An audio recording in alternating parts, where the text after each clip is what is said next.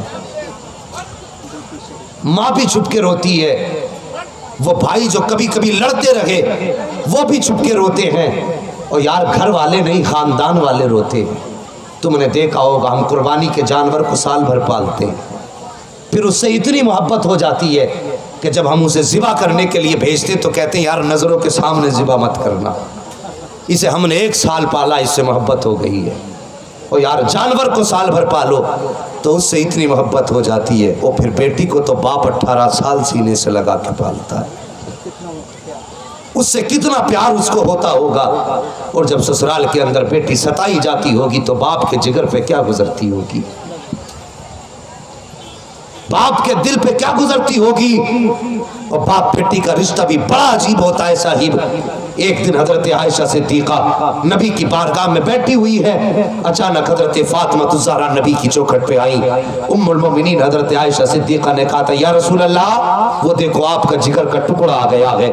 اتنی بات کہی تھی یا رسول اللہ آپ کے جگر کا ٹکڑا آ گیا ہے. میرے نبی اٹھ کے کھڑے ہو گئے, بیٹی کے لیے اٹھ کے کھڑے ہو گئے اور بیٹی کا استقبال کیا. حضرت فاطمہ قریب آئی, میرے نبی نے ہاتھ چھومے, فرمایا فاطمہ بیٹی اچانک کیسے آنا ہوا, کوئی خبر تک نہیں بھیجی, اچانک آ گئی. کہنے لگی بابا ذرا بیٹھیے. سرکار بیٹھے, اپنی جگہ پہ حضرت فاطمہ کو بٹھایا. آؤ تمہیں رشتہ بتا رہا ہوں باپ بیٹی کا رشتہ کیا ہوتا ہے. جب بیٹھے نا میرے نبی نے فرمایا فاطمہ اچانک کیسے آنا ہوا. جیسے اتنی بات کہی نا اچانک کیسا ہوا آنا ہوا, نبی کی بیٹی نے اپنے دوپٹے کا ایک کونا پکڑا جس کے اندر گانٹھ لگی ہوئی تھی. آپ نے گانٹھ کھولنا شروع کی. نبی فرماتے فاطمہ اس میں ہے کیا.